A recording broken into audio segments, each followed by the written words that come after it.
la clase, ¿ya?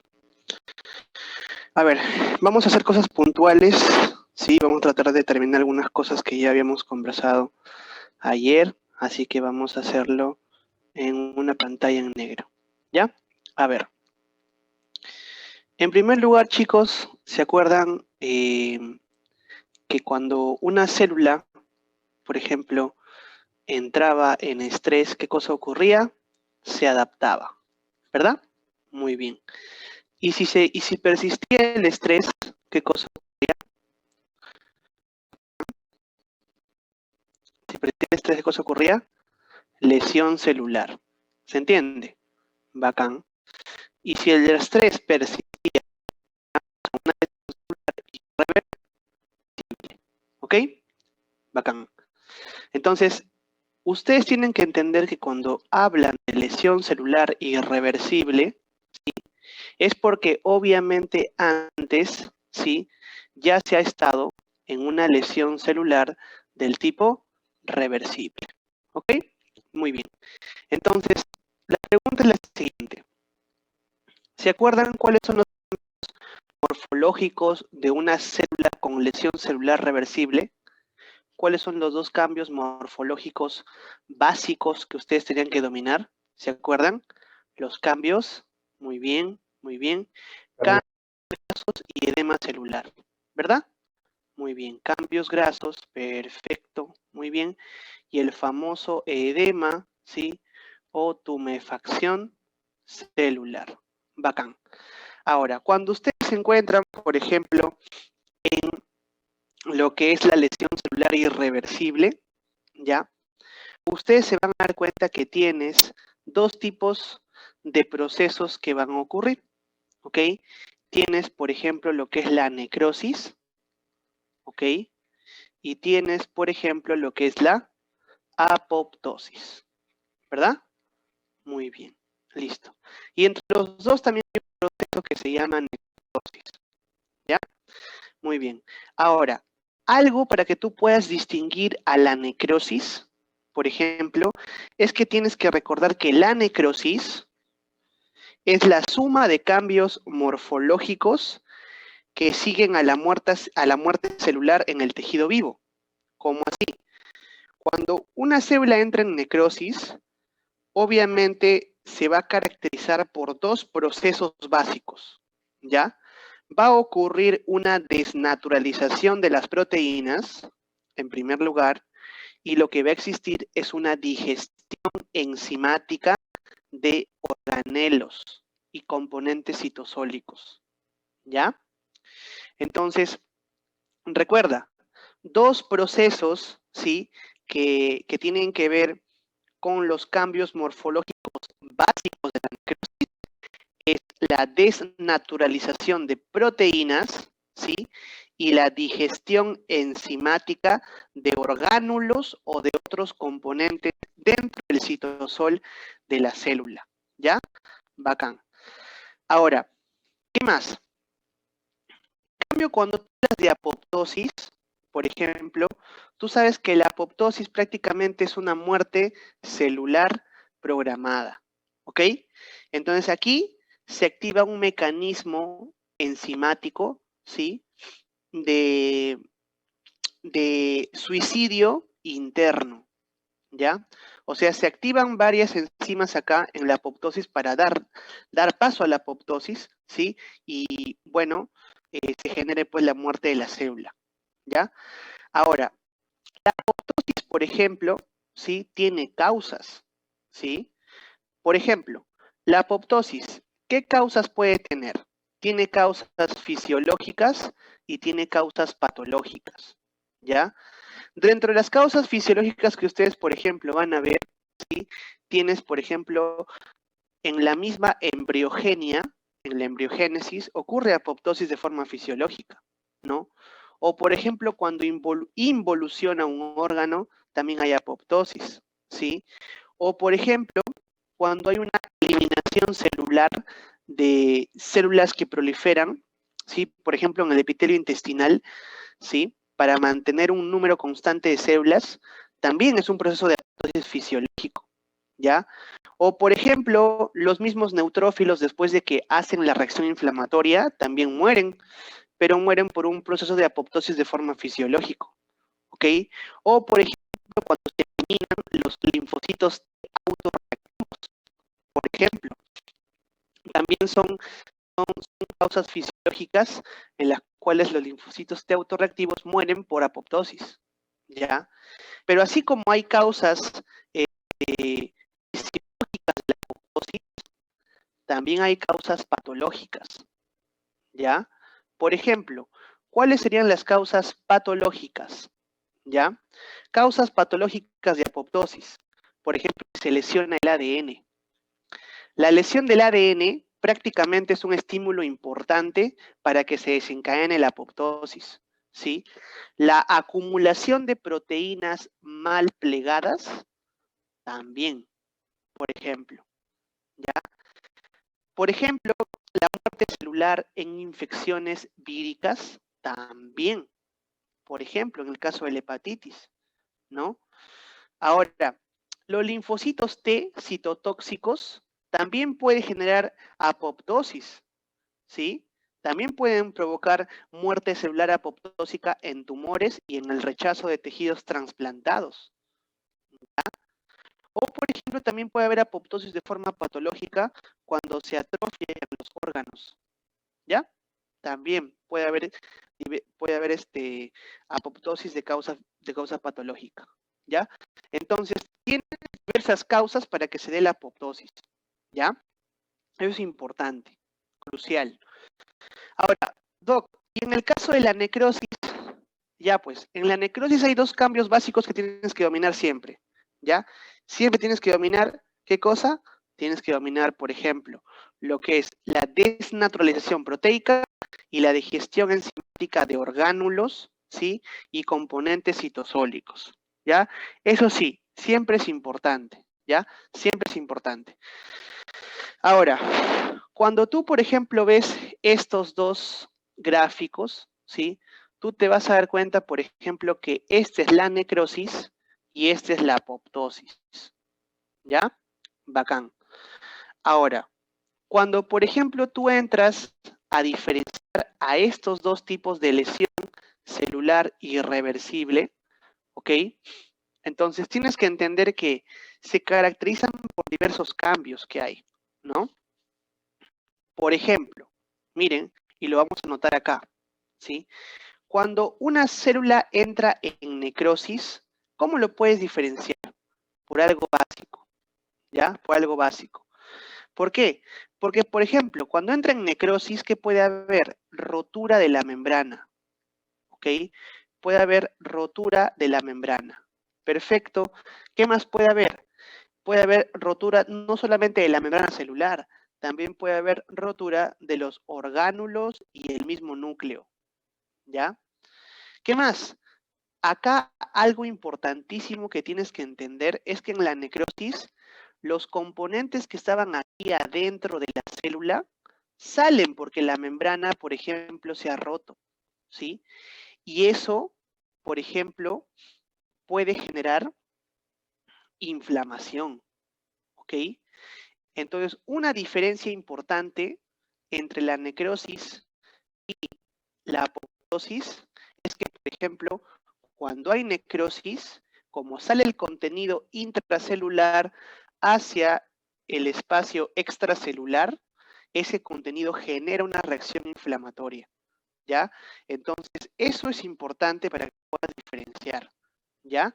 Entonces, vamos a hacer un cuadro para que se pueda diferenciar bien después de que les explico esto, ¿ya? A ver, en el caso, por ejemplo, de la apoptosis, ¿sí? En la apoptosis, por ejemplo, aquí la membrana celular no se rompe. Aquí la plasmática, ¿sí? La membrana celular está intacta, ¿ok? Eso quiero que entiendas, por ejemplo, es una diferencia muy importante. Aquí la membrana celular está intacta, por si acaso, está recontra intacta, ¿ya? Eso es clásico. En cambio, en la necrosis, la membrana celular sí se rompe, ¿ya? Muy bien. Ahora, Por ejemplo, a ver, vamos a colocar acá datos básicos para que tú diferencies necrosis y apoptosis, ¿ya? Por ejemplo, en lo que es necrosis, ¿ya? En la necrosis, por ejemplo, ¿sí? La célula puede estar aumentada de tamaño, por ejemplo, ¿ya? La célula puede estar aumentada de tamaño, ¿ya? En necrosis, por ejemplo, el núcleo sufre cambios. Puede ir de pignosis a cariorresis, luego a cariolisis, ¿correcto? Y algo clásico es que la membrana plasmática, ¿sí? La membrana plasmática o celular está rota. Esto es clásico, porque es una diferencia muy, muy importante. La membrana plasmática o membrana celular está rota, ¿ya? Muy bien. Ahora, ¿qué más? El contenido de la célula, el contenido celular puede salir, ¿sí? Pero recuerda que el contenido celular sufre una digestión enzimática, ¿ya? Entonces recuerda, el contenido celular de la necrosis sufre una digestión enzimática. Y recuerda que la necrosis se asocia a inflamación, ¿sí? Se asocia a inflamación, ¿ya? Muy bien. Ahora, ¿qué más? Por ejemplo, cuando tú hablas de apoptosis, te comento de que aquí sucede algo un poco distinto con la célula, ¿ya? Por ejemplo, en la apoptosis, ¿qué cosa ocurre? El tamaño celular, por ejemplo, ¿cómo va a estar? El tamaño celular va a estar reducido, ¿ok? No va a estar aumentado. Entonces, por eso vamos a colocarlo acá con una disminución de tamaño, ¿sí? Mientras que, por ejemplo, en la necrosis, el tamaño celular se ve aumentado. Inclusive la célula puede estar edematizada, ¿ya? Ahora, en el caso, por ejemplo, de lo que es el núcleo, ¿sí? Acá, por ejemplo, el núcleo, ¿qué cosa ocurría con el núcleo? Sufría cambios, ¿no? En la necrosis. Por ejemplo, tenías que estaba en pignosis, pasaba a cariorrexis, a cariolisis, ¿verdad? Ahora, en cambio, cuando se da la apoptosis, ¿sí? El núcleo, ¿sí? Comienzan a formarse fragmentos, ¿sí? Como que se fragmenta un toque del tamaño de un nucleosoma, ¿ya? Del tamaño del nucleosoma. Otra cosa más es que, por ejemplo, acá la membrana plasmática o la membrana celular está intacta, ¿ok? Está intacta. Entonces, de esa forma tú puedes diferenciar a la necrosis y la apoptosis, ¿ya? De forma básica.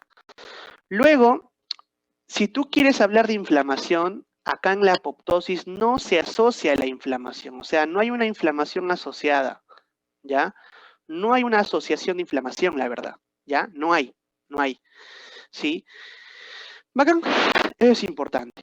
¿Ya? Entonces, mira cómo tú puedes, por ejemplo, diferenciar, pues, ¿no? Mira cómo esta célula de aquí, que tú ves acá, por ejemplo, puede haber estado antes aumentada de tamaño. ¿Te das cuenta? Por ejemplo, mira esto. En cambio, en la apoptosis, mira, el tamaño poco a poco va disminuyendo, si te das cuenta. Y la célula se pone retraída, sufre retracción. Por eso es que tú vas a ver disminución del tamaño celular, ¿ya? Entonces, es importantísimo que entiendas esto, ¿ya? Las diferencias. Bacán. Ahora, entonces, si tú me dijeras, por ejemplo, ¿qué características principales te ayudarían a diferenciar a la necrosis? Por ejemplo, ¿tú qué dirías? Bueno, una célula que, por ejemplo, ha entrado en necrosis tiene un gran tamaño celular. Muy bien, perfecto, perfecto. ¿Qué más podrías decir? Podrías decir, por ejemplo, que la membrana celular o la membrana plasmática de esa célula que ha entrado en necrosis está. ¿Cómo está, chicos, al chat? A ver, pregunta, ¿cómo estaría la membrana plasmática de la célula que entra en necrosis? ¿Ustedes qué dicen? ¿Estaría intacta o estaría rota? Rota. Rota, muy bien. Por esa razón, como está rota, ¿sí? Cualquier célula que esté en necrosis, pues si su membrana celular va a estar rota, obviamente, si va a estar rota, el contenido de acá intracelular va a salir, pues, ¿ok? Como les decía ayer, en el infarto agudo de miocardio, por ejemplo, ¿qué cosa ocurre? ¿Quién muere? Los miocitos cardíacos. ¿Se entiende? Los miocitos cardíacos. Entonces se rompe la membrana porque entran ellos en un proceso de muerte celular de necrosis. ¿Ok? Porque el infarto agudo de miocardio no es más que la necrosis del miocito. ¿Se entiende? Entonces, como el miocito cardíaco se rompe, entonces se vierte el contenido intracelular hacia el medio extracelular. Por eso es que cuando tú quieres, por ejemplo, verificar el infarto agudo de miocardio, lo que tú tienes que dosar son las enzimas prácticamente específicas del miocito cardíaco que han salido hacia el plasma, hacia la sangre, ¿ok? Por ejemplo, ¿qué vas a pedir? Vas a pedir troponinas. ¿Qué más puedes pedir? Puedes pedir mioglobina, que es justamente la que se eleva prácticamente primero, la CPKMB para ver reinfartos, ¿verdad? Y la troponinas para poder verificar que hay una muerte celular o infarto, ¿ok? Bacán. Entonces ahí tienes un ejemplo, ¿no? Clásico. Ahora, yo quiero que entiendan algo, ¿sí? Si bien es cierto, las características de una célula que ha entrado en necrosis es que haya tenido un aumento del tamaño celular y su membrana plasmática esté rota, recuerda que la necrosis se asocia a una reacción inflamatoria. Eso es clásico de la necrosis, por si acaso. Es clásico, ¿ya? Se asocia a una reacción inflamatoria. Eso es recontra clásico. Clásico, clásico, clásico. Ahora, sí, entiendo, ¿ya? Que prácticamente el aspecto morfológico de la necrosis es ¿por qué? Porque ha habido una desnaturalización de proteínas, ¿sí? Y ha habido, recuerda, una digestión enzimática de la célula, ¿ok? Bacán. Entonces, por favor, recuerden estos datos clásicos que van a ver seguramente en necrosis, ¿ya? Ahora, ¿qué más quiero, por ejemplo, que entiendan? Rápidamente, hay tipos de necrosis, ¿sí? Entonces esto quiero que lo sepas. ¿Cuántos tipos de necrosis hay? Hay necrosis, por ejemplo, coagulativa, hay necrosis, por ejemplo, licuefactiva, hay necrosis, por ejemplo, gangrenosa, hay necrosis, por ejemplo, caseosa y hay necrosis, por ejemplo, grasa, ¿verdad? Al menos esos 5 tipos de necrosis son los que yo quiero que recuerdes hoy día, ¿ya? Al menos esos 5 tipos de necrosis, ¿ya? Muy bien. A ver, ¿qué cosa es una necrosis coagulativa? ¿Cómo diferencias a una necrosis coagulativa? A ver en el chat. ¿Alguien recuerda, por ejemplo?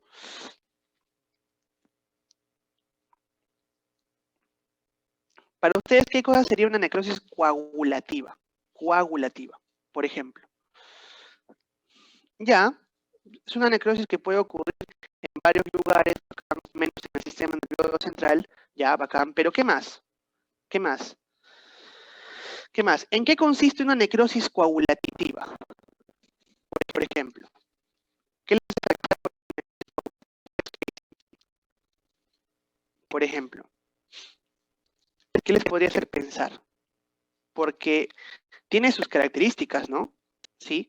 Por ejemplo, la necrosis coagulativa se asocia a una desnaturalización proteica, ¿ok? Bacán.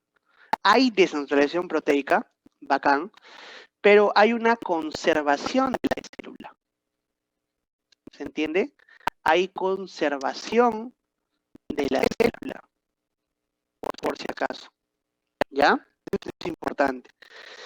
¿Ya? Hay conservación de la célula y de la estructura tisular. ¿Ya? Y generalmente los tejidos que sufren necrosis coagulativa tienen una causa hipóxica. ¿Ya? Este patrón es característico de la muerte por hipoxia en todos los tejidos, excepto, como dice su compañero, en el sistema nervioso central. Entonces recuerden que el tejido necrosado, ¿ya? Sufre, ¿qué cosa sufre? Sufre, por ejemplo, una hemolisis y sufre una apoptosis, por si acaso. ¿Alguien sabe diferenciar qué cosa es heterólisis y qué cosa es autólisis? ¿Alguien recuerda cuál es la diferencia entre heterólisis y autólisis? Recuerden que la heterólisis, ¿qué es? La heterólisis es, ¿qué cosa? Es la digestión por enzimas lisosómicas de leucocitos invasores. En cambio, la autólisis es la digestión de la célula por sus mismas enzimas lisosómicas. ¿Ok? Entonces, datito importante. ¿Ya? Recuerden que la necrosis coagulativa siempre se asocia a un estadio de hipoxia muy severo. ¿Ya? Bacán. Y que, ojo, no se da en el sistema nervioso central, o sea, nunca se da en el encéfalo. Se da en todos los tejidos que pueden sufrir hipoxia y sufren necrosis, pero nunca se va a dar en el sistema nervioso central. ¿Ya? En lo que es pulmón Listo. también, porque es más común verlo, la gaseosa en pulmón que la coagulativa, también se puede dar en pulmón. Claro, claro. Muy bien, muy bien, muy bien. Ah, otra cosa más, ¿no? Entonces, si es que nosotros preguntáramos por qué se puede dar la necrosis coagulativa, alguno recordaría, por ejemplo, ¿cuál sería el mecanismo? Si la causa es hipoxia, ¿no? ¿Se acuerdan qué situaciones pueden llevar hipoxia? ¿Se acuerdan de la clase de ayer que vimos? ¿Se acuerdan? A ver, teníamos, ¿te acuerdas? La hipoxia, ¿no? O restricción de oxígeno, ¿sí? Pero esta hipoxia, por qué podría darse? Por la, puede ser, pero principalmente porque vimos un esquema bastante grande, por la isquemia, ¿verdad? Muy bien, exacto.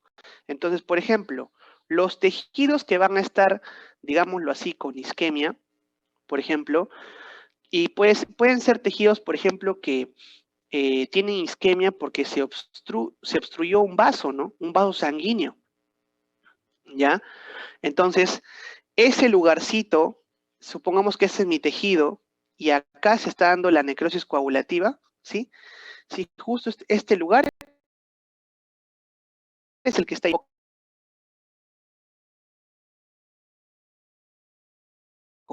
isquemia. Muy bien, ahora, que entiendan, coagulativa, generalmente su causa más común es la hipoxia, bacán.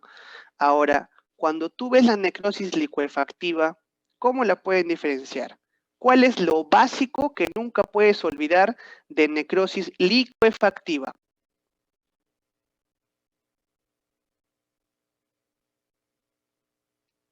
¿Ustedes qué dicen? Porque miren, algo bien claro, ¿ah? Algo bien claro. Cuando tú hablas de necrosis, ya, a ver, en el chat escríbanlo, porque no escucho bien. Creo que mi audífono está un poco mal. Miren, recuerden siempre que cuando tú hablas de necrosis, va a haber desnaturalización proteica y digestión enzimática, ¿ya? Muy bien, claro que sí. En la licuefactiva puede haber digestión de células muertas, sí, es cierto, muy bien, digestión de células muertas, pero hay un término más técnico, acá en la necrosis licuefactiva, ¿no? ¿Sí? La necrosis licuefactiva se produce cuando predomina, ¿sí?, la autólisis o la heterólisis sobre la desnaturalización proteica, ¿no? Y la zona necrosada es blanda, está llena de líquido, ¿no? Y suele verse principalmente en infecciones bacterianas, ¿no? Localizadas como los abscesos, ¿no? O sea, acá puedes ver de repente pus, ¿no? El material necrótico que queda, producto de que hay más autólisis o heterólisis que desnaturalización proteica, ¿ok? Sí, pues lo que, lo que más es característico acá es la pus, ¿no? Que queda, ¿no? Bacán, ¿ya? Ah, ya, les decía que, por ejemplo, un término más técnico acá de la necrosis licuefactiva es que acá se produce cuando, ah, ya, o sea, La necrosis licuefactiva se produce cuando predomina la autólisis o la heterólisis sobre la desnaturalización proteica, ¿ya? Entonces, eso es prácticamente el mecanismo que predomina, ¿no? Porque ustedes saben que en necrosis hay dos aspectos básicos: desnaturalización proteica y digestión enzimática. Y la digestión enzimática puede ser autólisis o heterólisis, ¿no? Ya está, listo. Bacán. Entonces, un material necrótico por necrosis licuefactiva va a ser la pus. Bacán, chévere, inclusive cuando hay abscesos, ¿ya? Bacán. Ahora, en el caso, por ejemplo, de la necrosis gangrenosa, ¿ya? En realidad la necrosis gangrenosa no es un patrón específico, ¿ya? Y que te va a hacer acordar más a las extremidades, ¿no? Te va a hacer acordar más a las extremidades, ¿no? La necrosis gangrenosa se trata prácticamente de una necrosis coagulativa, ¿sí? Una necrosis coagulativa, pero ¿de dónde? Aplicada a una extremidad que está quedándose sin irrigación, ¿sí? Y la infección bacteriana superpuesta produce un patrón más licuefactivo llamado gangrena húmeda, ¿ok? Entonces eso lo pueden ver. Por ejemplo, vamos a una pantalla en negro, ¿ya? Vamos a una pantalla en negro, a ver. Por ejemplo, ¿ya? A ver, ¿qué sucede? Cuando tú hablas de necrosis gangrenosa, tú siempre te vas a acordar de qué cosa, ¿no? De las extremidades. Bacán, siempre se asocia, generalmente se asocia a las extremidades, ¿ya? Se asocia a las extremidades. ¿Pero qué te vas a acordar? ¿Ya? Que esto no es un patrón específico, ¿ya? La necrosis gangrenosa, ¿sí? Prácticamente se refiere en realidad a una necrosis coagulativa, ¿sí? ¿De qué cosa? De extremidades, ¿ya? Prácticamente eso, ¿ya? Pero si esta necrosis coagulativa de extremidades, por ejemplo, que han sufrido isquemia, ¿ok? Hay una infección superpuesta, ¿sí? La necrosis se vuelve más licuefactiva porque se forma pus, por esa razón, ¿se entiende? Entonces, tengan cuidado cuando a veces les puedan colocar un caso clínico o para que diferencien las necrosis, ¿ya?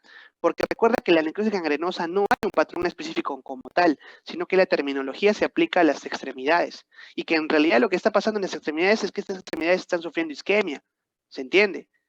¿Ok? Por eso es que yo les dije acá, cuando tú hablas de la necrosis coagulativa, específicamente se refiere a un tejido hipóxico que está sufriendo isquemia. Entonces, la necrosis gangrenosa en realidad es una necrosis coagulativa aplicada a una extremidad. Y si esa extremidad tiene una infección bacteriana superpuesta, se crea pus y se crea más un patrón de necrosis licuefactiva. ¿Se dan cuenta?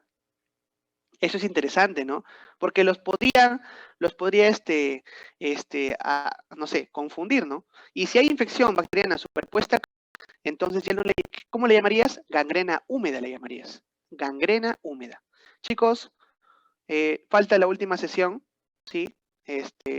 Mismo link, ¿ya? Mismo link, ¿ya? Mismo link. En 5 minutos iniciamos, ¿ya? Exactamente.